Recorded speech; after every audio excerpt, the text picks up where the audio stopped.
Hi, I'm not Ed Miliband, so I do have notes, and I'm not going to be talking for that long either. So thank you very much, Rifa, and thank you for inviting me. I'm a news journalist. I've spent most of my professional life working in newspapers, and I've worked on papers such as the Western Daily Press. I've done investigations for The Observer and the Sunday People, and I've been a commissioning editor at The Guardian's G2. I've been digital and media correspondent at the Daily Telegraph, and now I work in TV news. I made the switch, and I work at the BBC on the News Channel and Al Jazeera English at the London Bureau. And I have been known to do some social media consultancy for the odd company looking to raise their profile. First of all, it's very strange for me to be up here. Usually I'm sitting there and asking very awkward questions. So if you've got any awkward questions, as the tables have turned, please come afterwards and ask me, and I'll try my best to answer them.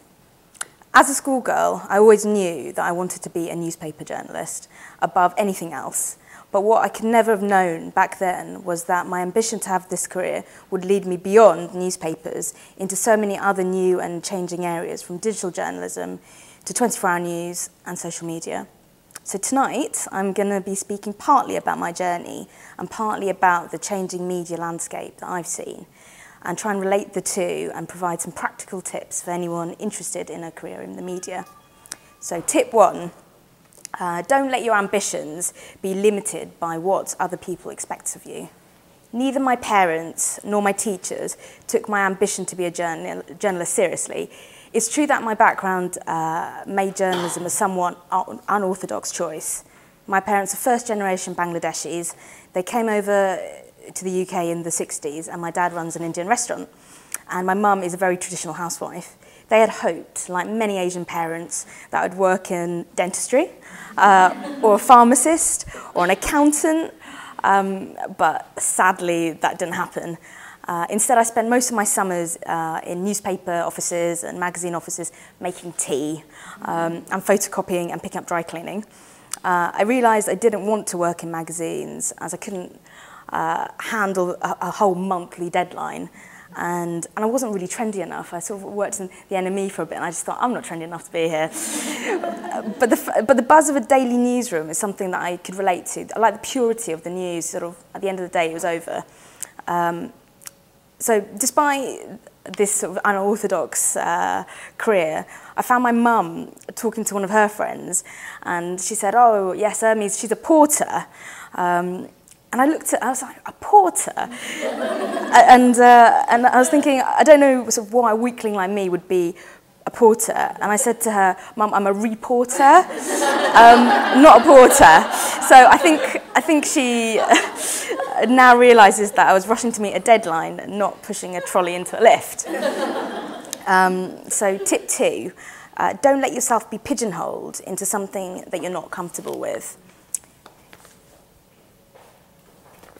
I learned that there are certain roles in the media in which an Asian woman might have a chance to thrive, but other areas in which it might be an obvious disadvantage. I worked as an undercover investigations reporter for a few papers, for The Observer, for the Sunday People, and I often got sent into mosques, and I did a lot of terror stories. And I did one that really sticks in my mind was a longer investigation which led to a jailing of a paedophile Metropolitan Police officer. And it was just sort of months of working undercover, incredibly unglamorous work, and it led to this conviction. And I spent 3 hours on the juries, in front of the jury, while I was being grilled. And eventually, I mean, he went down. There was no sort of issue with that, but it was just horrendous. And it took me a while afterwards thinking, actually, do I really want to be doing this? And then there was the standard, there was investigations into loan sharks, con men, drug traffickers, it's all there. But it was really interesting, and I learned a lot. I mean, newsrooms are very hard places. And after 7/7, I did a very lengthy investigation for The Observer into Beeston, the area of Leeds where the 3 bombers came from. And the piece I wrote was quite well received, and it led to a gig as a commissioning editor at The Guardian, where I had the opportunity to work with some fantastic people like Charlie Brooker, who was at the Digital Festival, and Simon Hatterstone, Ida, and Emma Brox, just some great, great journalists, and it was brilliant. But I loved it, but I wanted to have the same level of basic experience as any other newspaper news reporter. So I moved to Gloucestershire and worked for the Western Daily. So what Viv was saying about taking a step back to make a step forward really did resonate with me. And I did lots of court reporting and put my shorthand to good use. And then the floods in 2007 were a very big story in this country. But nobody there really believed that this Asian woman could be from the local paper. And the Bakers was flooded, and I had to show my press badge to prove that I was indeed a journalist. So choosing not to be pigeonholed was a risk, but ultimately gave me much wider experience and led me to work at the Daily Telegraph and ultimately the BBC. So tip 3, keep learning new skills and try to be aware of what is coming next. Many newspapers were not particularly quick to embrace the internet.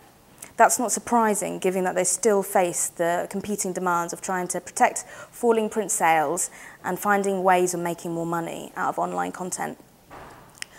But as digital media correspondent at The Telegraph, I was involved in making the shift from relying on the reputation of the print publication to putting online content on an equal footing or even above print. Online and the print operations were merged, and every reporter had to be responsible for their own content. And we were trained on this awful system called eScenic, which meant we could turn all the raw words we'd just tapped out into a live story on the website within minutes. We could add our own pictures, write headlines, SEO, keywords, demands that used to require a team of journalists now just could be done for one journalist for online purposes.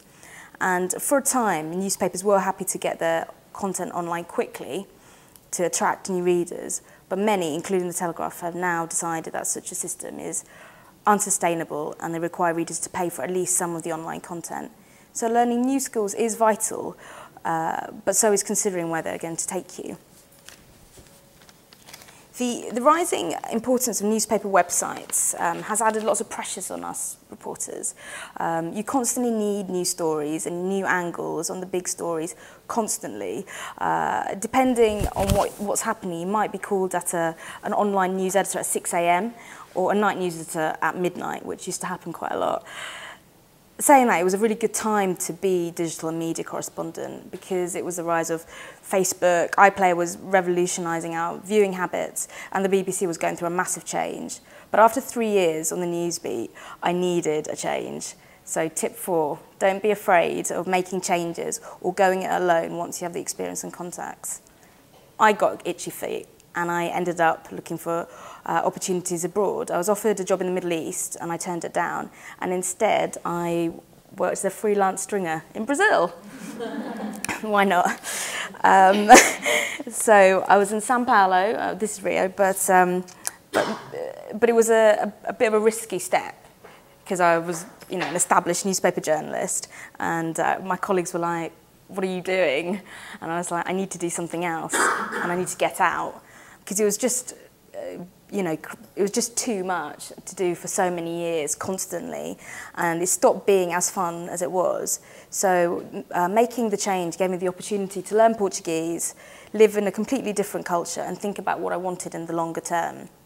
I decided that with the experience I had, I could probably remain self-employed when I went to the UK. And with newspapers facing such a difficult time, I chose to switch to TV. I had to show a fair bit of persistence to get any opportunities and quickly get to grips with the technical training, working as a TV producer, such as mastering Jupiter, the dreaded BBC production system, which any of you have worked at the BBC will know. But I'm still a news journalist, and I have a news nose and a contacts books, which helped me get through this transition. And in the past year, despite still being a relative novice in TV, I've worked on major stories such as the Oscar Pistorius shooting, all the Kate Middleton baby saga, and Syria, which has dominated, really. So what do I actually do in TV? So what people go, what do you do? So I'm an output producer. So I'm one of a handful of on-the-day producers at the channels. It's a 24-hour BBC News channel, and I'll be given one of the stories. And I have to, everything from writing the script for the presenter, putting in the running order, editing the footage, lining up the correspondent for a down-the-line interview, getting the right guests, and just making sure that that bit of news is, you know, up to date and everything's working. It's all fine, but you're being bombarded at the same time with just so much information. You've got, you know, user-generated content. You've got any viewer and, you know, anywhere just sending you stuff, and it all needs to go through a channel.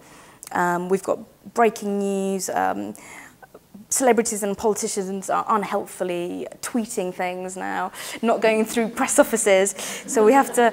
So I have like 3 screens on my desk. I've got, you know, the Twitter feeds, the running order, and just anything else that's happening as well. And it's just making a lot of judgment calls while producing very, very much breaking news stories on live TV. It's a great buzz. Nothing can compete, but it is massively demanding and pressurized. So it's just trying to get that level where it's fine, not insane. So my tip number 5 would be social networking and blogging. They're vital tools, but they can make or break you. Social media, do you remember that picture? That's fantastic. Social media is integral to most of our lives today, but Twitter was in its infancy when I worked as digital media correspondent at The Telegraph. And a lot of the older journalists were really reluctant. They didn't understand what it was, the value of it, and I had to even explain, you know, why we needed, you know, why you need to be on top of it.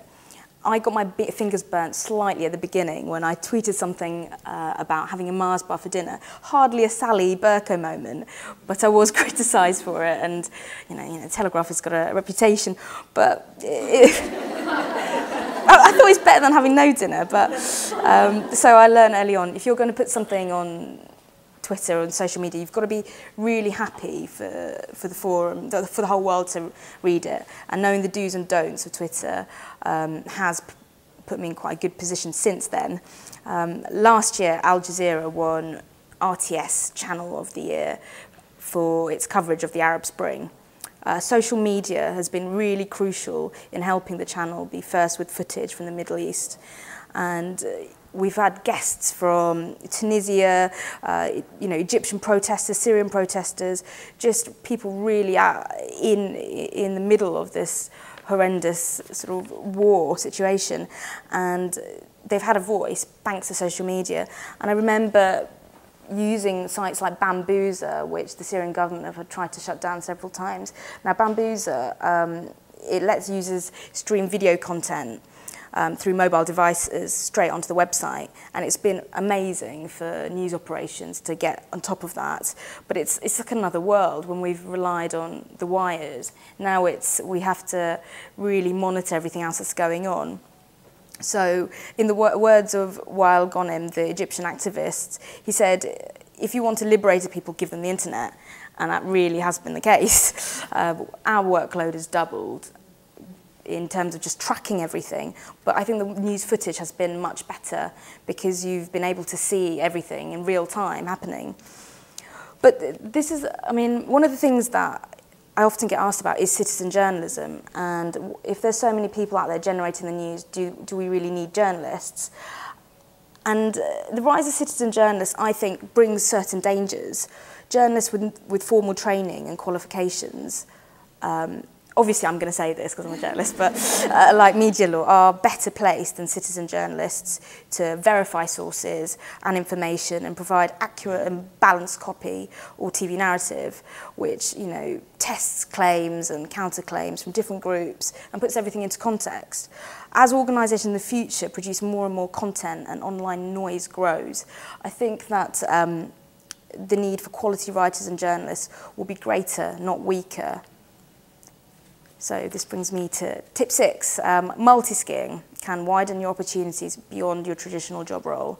Journalists do need to adapt and learn a different additional skill set in order to survive. I've been learning to code.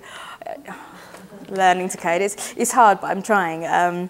I've put together a few websites, and this combined with my experience with social media has led to sort of various consultancy opportunities with sort of corporate companies who like the media, newspaper media background.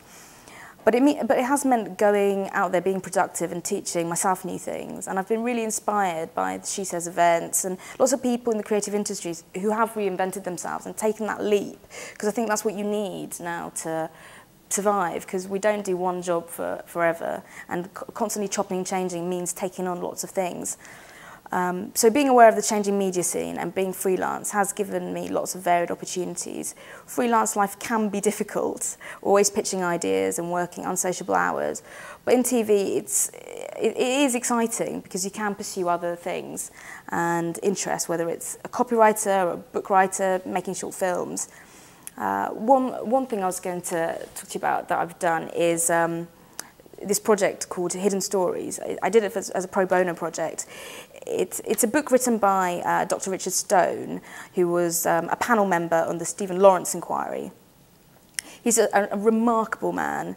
He's tirelessly worked an anti-racism struggle his whole life. He was a GP in Paddington, and he was sort of taking photographs of police brutality against the Afro-Caribbean community when he was a GP. And then he was on the Lawrence inquiry, and he's been really vocal. And I felt really privileged to be able to work with him in the social media campaign and press for his book. I mean, at the age of 76, Richard Stone has been a very late adopter to new media, but with my experience, we both formulated this digital campaign which attracted debate with a much younger demographic through social media. And you know, he's been really chuffed to bits to get the access, and that's thanks to social media. And it's something that just having, you know, full page interviews in like the Telegraph wouldn't have helped. So it's been nice to, you know, be my own boss and take that leap of faith and do different projects. But don't get me wrong, I'm still a complete news junkie and I love the newsroom. But saying that, it's my final tip is to allow yourself to disconnect from the digital world when you need to. It's a theme that the other speakers have touched upon, and I can't tell you how important and how I completely identify with both of them about it. It's really easy to get caught up in the digital rat race, and I myself am really guilty of this, the late nights, complete antisocial behaviour. But so I decided to run the marathon, and unbelievably, I'm doing it again this year. Running has been something that's really helped me get some space from work and the pitfalls of being always on. Arianna Huffington has spoken about the third metric, and I think my experience of a woman in the news media has really exposed me to that harsh reality of those constant deadlines and the long hours. And I think sort of her message and the other speakers' messages today about disconnecting is really important, and you know, and hopefully we'll all be better at it. Thank you so much for being a great audience.